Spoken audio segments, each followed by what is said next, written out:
Hey y'all, in today's video I'm going to show you how to make this hang-in glitter mason jar. So to start out, I'm using a 32-ounce mason jar and I have some Mod Podge, and I'm just going to paint the inside of the mason jar completely with the Mod Podge. So I'm using a regular paintbrush. I do find this works better for me than using a sponge, but you can use a sponge brush if you prefer it. It's just easier for me to make it more of an even coat with a paintbrush. So just make sure that you're evening out the coats. There's not any thick globs anywhere because it will take longer to dry and it may not dry properly. So just evenly paint the inside of the jar. You'll just paint all of the sides first, and then I usually paint the bottom, and then I paint a little bit around the top of the rim as well.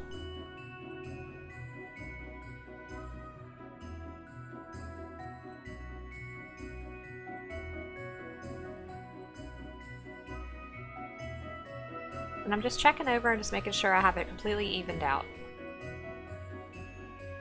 So once you have that completely covered in the Mod Podge, you're going to move on to the glitter. So I'm using a very fine white glitter, but I'm also using a chunky clear glitter as well. So you'll start by just pouring your fine glitter into your jar. Just do it all around the edges, and then you'll just twist the jar around just so it'll evenly coat over all of the Mod Podge. You're going to want this to cover over every bit of the inside of your jar. And then I'll add in my chunky glitter to grab any of the extra little spaces that may be left. This is an optional step. You can just do the fine glitter if you prefer. So you're just going to spin your jar around just to make sure all of it is completely coated on the inside. You will have a lot of excess glitter sitting in the bottom of your jar, but you can just dump out that excess glitter once you know you've got it completely coated. So I had already pre-made these wooden planks. I used the 3.5-inch wooden planks and I stained this one in white, but I did end up switching to my lighter stain one just because I like the look of that better. If you guys want a tutorial on how I made the wooden planks, just let me know down in the comments. So this is how the jar looks close up, and you will just set that aside. It usually does need to sit for a few hours. I left mine to sit overnight. So next I'm going to add my metal hanger to my wooden planks. I will list this down below for you guys in case you're interested.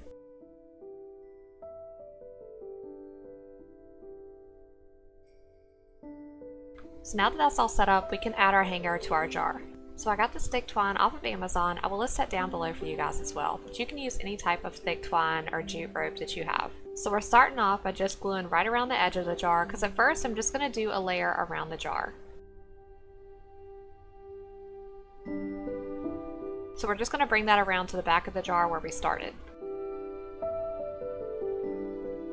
And then glue those two pieces together.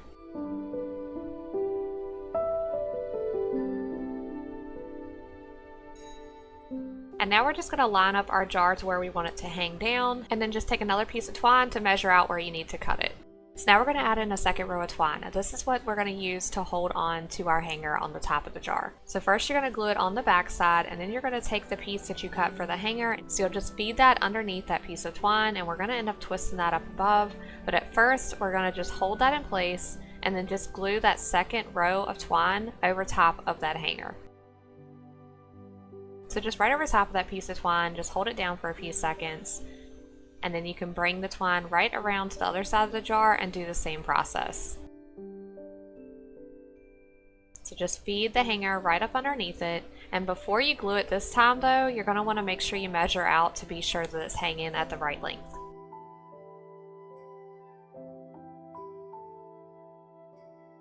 So just hold that in place and then just add a little bit of glue there.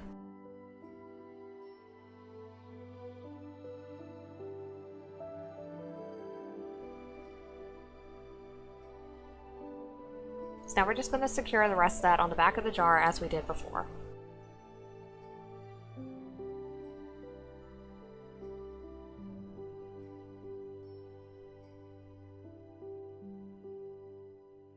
So now we're going to take the bottom of our twine hanger and just wrap it to the back of the jar. So just feed it right along to the back, but first we're going to glue right around where it twists onto our top hanger. So just pull it tight so that it grabs right there on that little twist, and then bring it all the way to the back of the jar. So this is an up close view of it, so it just goes right around to the back.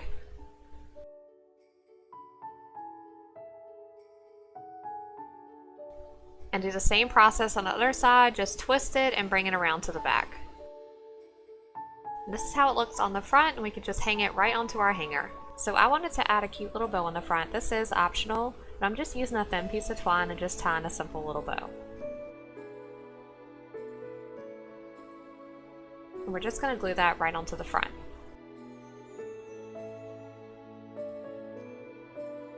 So now our jar is completely done. You can just set it aside. All we have to do now is just wait for the Mod Podge to dry. Now I let mine sit overnight, but you can let it sit for a few hours. Just check back on it, and once it's all clear, then it's ready to go.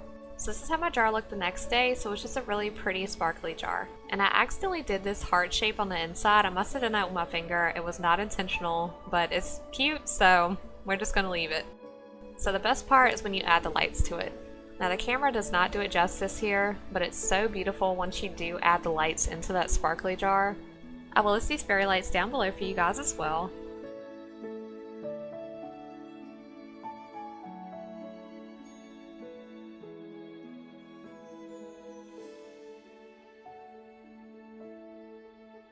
So the last and final step is we're going to add in our floral. So I'm using this lamb's ear floral. You can use any type of floral that you prefer. I just really like soft tones when it comes to my decor, especially for wintertime. So you'll just have to feed your twine hanger right into your floral, and you can just hang it right onto your sign.